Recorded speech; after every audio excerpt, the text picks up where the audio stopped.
उत्तर प्रदेश की राजधानी में एक नया मुकाम बनाने वाले सुहेलदेव भारतीय समाज पार्टी के राष्ट्रीय अध्यक्ष ओम प्रकाश राजभर जी हमारे साथ मौजूद हैं। वो किसी परिचय के मोहताज तो नहीं हैं, लेकिन मसला साफ है कि जिस तरीके से सियासत चल रही है उसमें कहीं ना कहीं एक तुरुप का इक्का उनके पास हमेशा रहता है, और जिसकी जुगत में सारी पॉलिटिकल या यूं कहें कि जितनी भी बड़ी पार्टियां हैं वो उनके जुगत में लगी रहती हैं। ओम प्रकाश जी, आपका सबसे पहले द यूपी खबर पे स्वागत है। Thank you sir. Uttar Pradesh में उपचुनाव की डुगडुगी बच चुकी है, आप लोग भी प्रत्याशी हर जगह उतार रहे हैं, क्या स्थिति लग रही है आपको? बहुत बढ़िया है कि उत्तर प्रदेश के 7 सीट पे हम यहाँ चुनाव लड़ रहे हैं और बिहार में भी चुनाव लड़ रहे हैं। जैसी खबर आपको मिली भी होगी कि बिहार में बहुजन समाज पार्टी और राष्ट्रीय समता पार्टी, उपेंद्र कुशवाहा जी, ओवैसी जी और हम 6 लोग मिलकर गठबंधन बना के वहाँ भी लड़ रहे हैं। 5 सीट हमको मिली है। तो चुनाव तो हम जहाँ जहाँ होते हैं तहाँ तहाँ लड़ते हैं और मजबूती से लड़ते हैं, कमज़ोर नहीं है। उपचुनाव में हमने अपना पहला लक्ष्य बनाया है कि बीजेपी को बहुत अहंकार है। पूर्वांचल में वो कहते हैं कि हम अपने से जीत गए हैं, तो पूर्वांचल में 2 सीट है और दोनों सीट पर बीजेपी को जीतने नहीं दूंगा।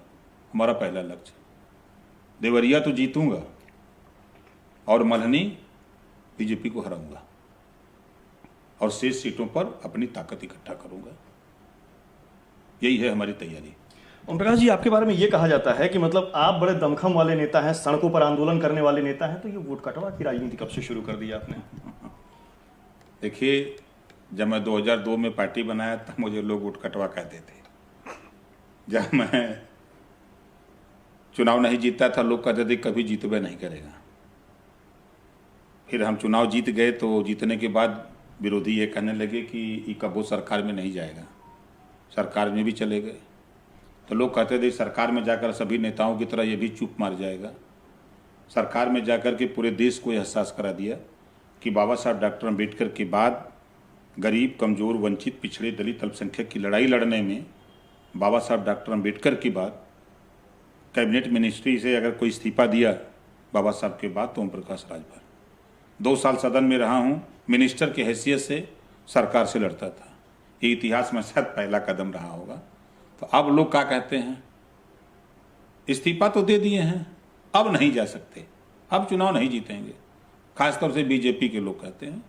तो बीजेपी के लिए हम भी कहते हैं कि हमारे धरती पे चुनाव हो रहा है, अब सामने आ रहा है, 11 को काउंटिंग हो जाएगी। पूर्वांचल से इनको हम नहीं जीतने देंगे, हम जीतेंगे। देवरिया की सीट तो हम जीतेंगे। समीकरण बहुत सही बैठा दिया है और हम लोग लगे भी हैं। क्या लग रहा है, देवरिया का बार बार आप नाम ले रहे हैं कि देवरिया में बड़ा सटीक समीकरण आपने बिछा रखा है, ऐसा कौन सा कील कांटा आपने वहाँ मेंटेन कर दिया है कि बिल्कुल बस जीती रहे आप? जो लोग हमको वोट कटवा कहते थे उन लोगों ने वोट कटवा कैंडिडेट खड़ा कर दिया है। वोट है 40,000 और 4 लोग लड़ रहे हैं उसी में, उसी वोट में छीना हो रही है। तो हमारे यहाँ तो छीना झपटी नहीं है। बाबू सिंह कुशवाहा हमारे साथ, 40,000 वोट है कुशवाहा का, 45,000 चौहान का वोट है, 35,000 राजभर का वोट है, 30,000 निषाद का वोट है, पाल प्रजापति का वोट मिला करके दोनों का भी करीब 24-25,000 वोट है। उसके अलावा भी हर तबके का हमको सहयोग मिल रहा है। जो इन लोगों ने वोट कटवा कैंडिडेट ला दिया है, इसकी वजह से हमको सबका सहयोग मिल रहा है। चुनाव हम 100% जीतेंगे। भाजपा से कोई खास बैर, चूंकि भाजपा ने ही पहली बार आपको मान लीजिए मंत्री बनाया, बैर क्या हो गया ऐसा कि मतलब बिल्कुल आंखें मतलब सुहा नहीं रहे हैं वो? देखिए, बीजेपी, भाजपा पहले अटल जी के समय थी। अटल जी जो कहते थे उनकी बात में दम था। अब ये भाजपा नहीं रही, अब ये भारतीय झूठ पार्टी हो गई है। ये कहते कुछ है, करते कुछ है। उदाहरण मैं 2-4 दे दूं।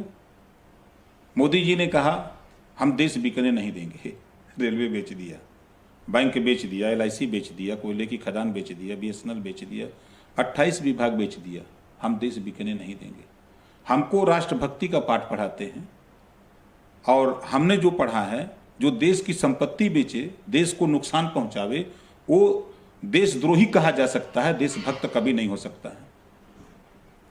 दूसरा इन्होंने कहा था कि ऐ नौजवानों हमको वोट दो, युवाओं हम 2 करोड़ हर साल रोजगार देंगे। 14 करोड़ रोजगार छीन लिया। इन्होंने कहा था महंगाई हम कम करेंगे। महंगाई कम करने के बजाय जो 340 रुपये में 2014 के पहले गैस कनेक्शन, गैस सिलेंडर मिलता था, आज वो लगभग 700 के आसपास पहुंच गया है। आज महंगाई उस दौर में पहुंच गई कि मार्केट में 45 रुपये आलू बिक रहा है, 50 रुपये प्याज बिक रही है। महंगाई चरम पे है।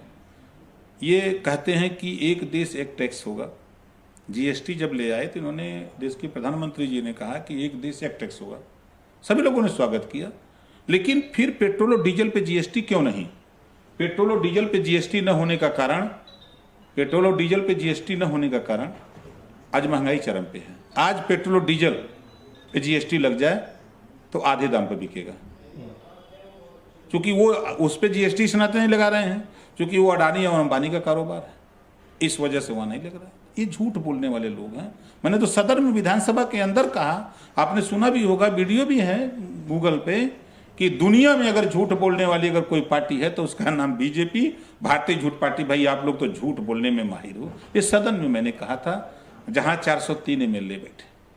तो इस नाते हम इनकी बात पर यकीन नहीं करते। इन्होंने मुझसे वादा किया था कि प्राथमिक विद्यालय जो सरकारी स्कूल है, शिक्षा में सुधार करेंगे। इन्होंने मुझसे वादा किया था कि सामाजिक न्याय समिति जो रिपोर्ट है उसको हम लागू करेंगे। नहीं किया। इस नाते हमसे, उनसे, जो उनके इस समय बीजेपी में जो नेता हैं वो 100% झूठे हैं। मोदी जी बेचारे बोलते हैं लाल किला पर कि देश में जो है एक भी डिटेंशन सेंटर नहीं है, और उन्हीं का मिनिस्टर लोकसभा के अंदर बयान देता है कि 6 डिटेंशन सेंटर देश में है। 1260 लोग वहां हैं, बच्चे, महिलाएं, पुरुष भी हैं। मोदी जी कहते हैं, देश के प्रधानमंत्री जी, की देश में एनआरसी लागू नहीं होगा, और गृह मंत्री उनका सदन में बयान दे रहा है लोकसभा में कि हम पूरे देश में एनआरसी लागू करके छोड़ेंगे। अभी तो सीए ले आए हैं। तो कैसे हम यकीन करें? इस नाते उनकी बात पर अब हमको भरोसा नहीं रह गया है। ये 100% झूठ बोलने वाले लोग हो गए हैं। इसी से हमको एलर्जी है। सच कहो, हमारे सामने सच कहो, सच बोलो। हम सच पे बहुत विश्वास करते हैं, इसी से हमको एलर्जी है। एक नया दांव भारतीय जनता पार्टी चलने वाली है, ऐसी सुगबुगाहट हो रही है, और बड़े हवाले से खबर आ रही है, सूत्रों के जरिए खबर आ रही है कि उत्तर प्रदेश का बंटवारा करने जा रही है। चूंकि आप बसपा के साथ गठबंधन में हैं बिहार में, और 2011 में बसपा ने यह मसौदा तैयार किया था उत्तर प्रदेश को 4 भागों में बांटने वाला। अब अगर ऐसा कुछ होता है तो आप इसका समर्थन करेंगे क्या?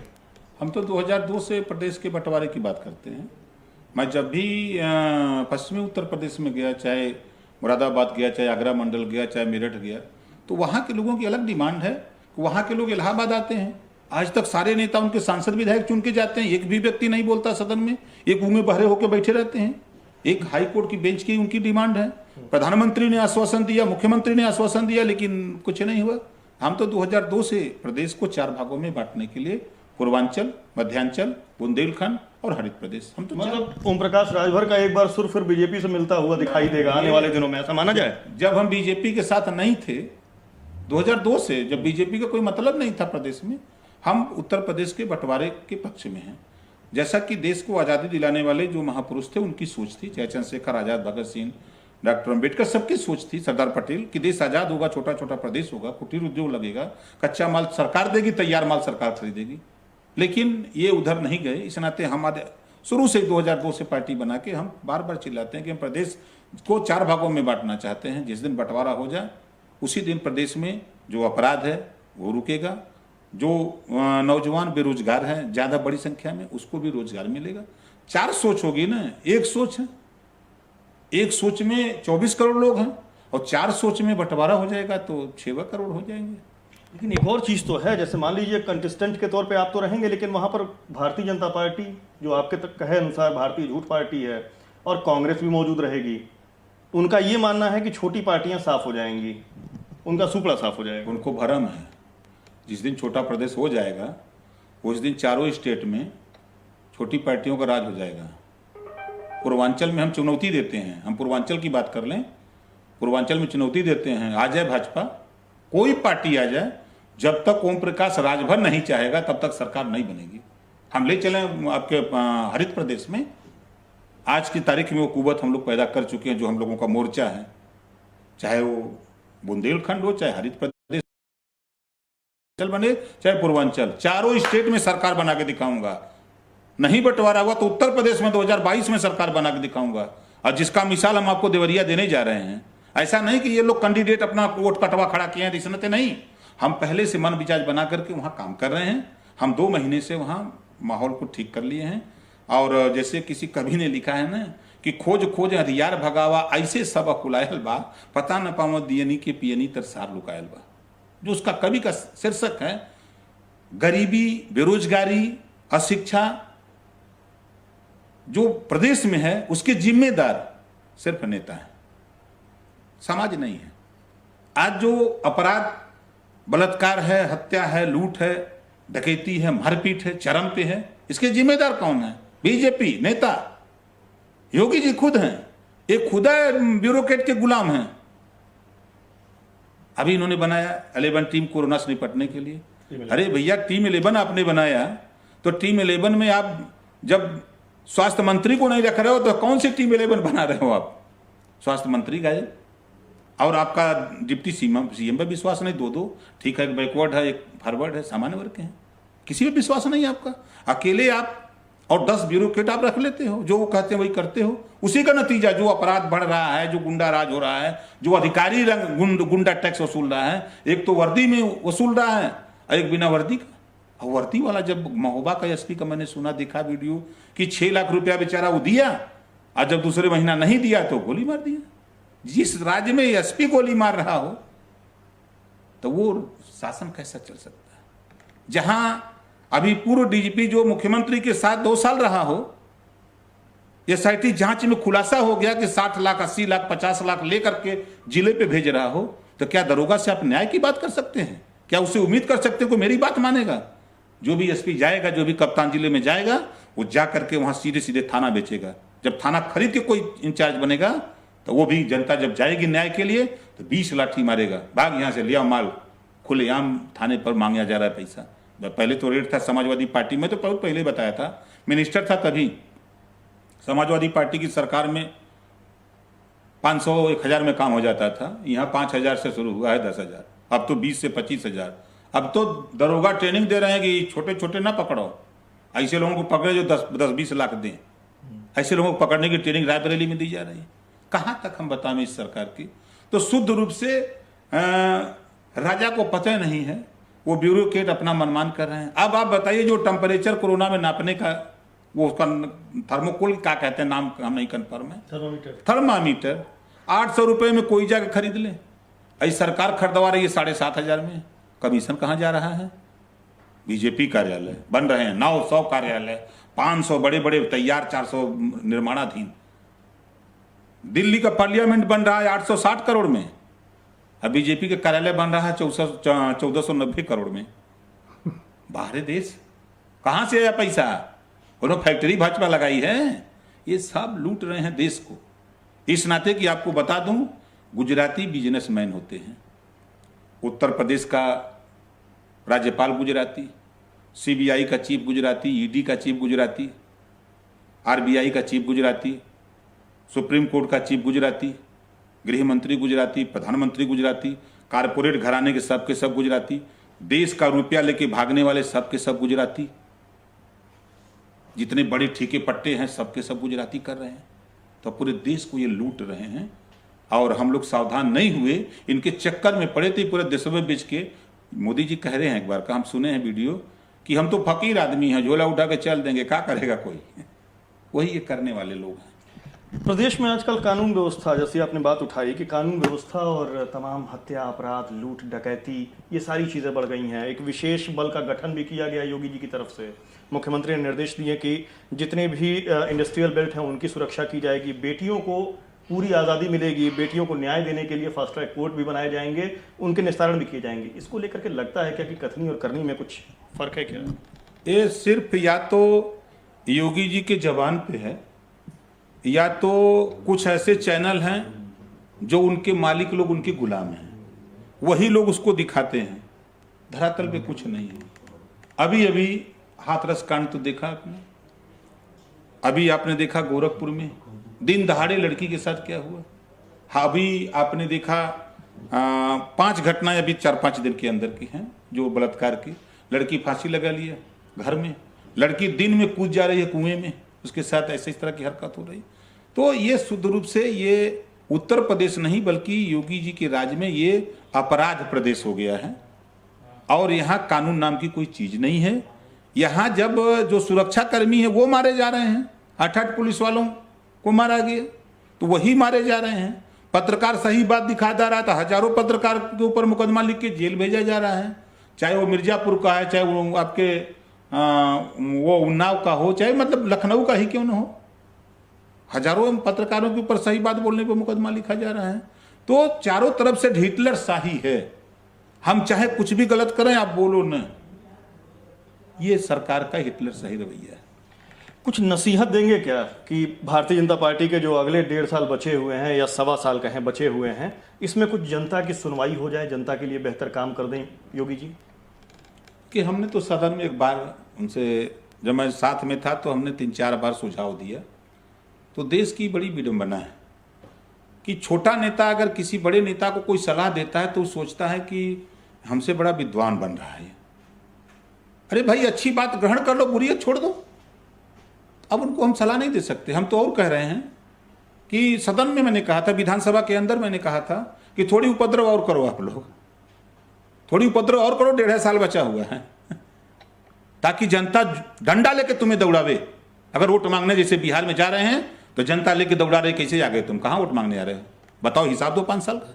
जनता पूछ रही है बिहार में, वही हाल होगा यूपी में। देखिएगा, ये दूसरे के कुकृत्यों से आते हैं, बीजेपी भारतीय झूठ पार्टी, ये दूसरे के कुकृत्यों से आते हैं और अपने कुकृत्यों से ये जाते हैं। अभी जाएंगे तो कम से कम 25 साल तक ये दिखाई नहीं देंगे, चाहे जितना इनको अहंकार हो। इनकी तो दवाई हम बना लिए हैं ना।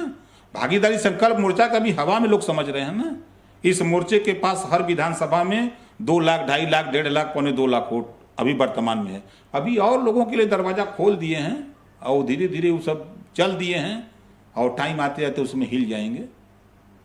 गड्ढा मुक्त सड़क वाला मामला भी था, इसके लिए आप बड़ा आंदोलन किए थे विधानसभा में, कई बार आपने गड्ढों का नाम भी रखा, नामकरण किया था गड्ढों का। इस पे क्या कहेंगे? सरकार जो है फिर एक बार फरमान जारी की है, अधिकारी सुनने को तैयार नहीं है। अधिकारी क्यों सुनेगा? जब अधिकारी के मुट्ठी में मालिक है, जब मालिक के मुट्ठी में अधिकारी होते। अब मैं मुख्यमंत्री जी को बहुत पहले सलाह दिया था, याद हो ना हो भूल गए हूं। मैंने कहा कि अपने पास सीनियर रखो। डीएम को अगर कोई फोन करना हो तो सीनियर अगर फोन करेगा जूनियर को तो वो अदब करेगा। अब जूनियर रखे हो तो जूनियर कहता है सीनियर से, सर मुख्यमंत्री जी का आदेश है दिखवा लीजिएगा, तो वो गाली देता है जूनियर, सीनियर जूनियर को गाली देता है। हमने थाने में भी सुना। ये स्थितियां इनके लिए खतरनाक है। ये समझ लीजिए कि बदतर स्थिति है और अधिकारी बेलगाम है। ये जितना बोलते हैं ना, मैंने तो देखा एक दिन वीडियो की ये मीटिंग ले रहे हैं अधिकारियों की, एक मिला उसी में लूडो खेल रहा है देखा होगा आपने भी। तो अब इतना बड़ा अंकुश, मतलब मुख्यमंत्री के सामने अधिकारी लूडो खेल रहा है और वो भाषण समझा रहे हैं, तो उसको क्या समझ में, उसका ध्यान तो लूडो पर है, तो वो कौन कानून व्यवस्था ठीक करेगा? हो सकता है सियासत का लूडो सेट कर रहा हो, सरकार हटाने के लिए सरकार हटाने के लिए उस सेट कर रहे थे निश्चित तौर पर ये थे ओम प्रकाश राजभर, जिनका सीधे तौर पर कहना है कि भारतीय जनता पार्टी के लिए वो एक बड़े मोर्चे की तैयारी कर चुके हैं और ये मोर्चा कहीं ना कहीं सीधे तौर पर भारतीय जनता पार्टी की सरकार में एक बड़ा रोड़ा अटकाएगा। कैमरा पर्सन वीरेंद्र के साथ विक्रम मिश्रा, द यूपी खबर, लखनऊ।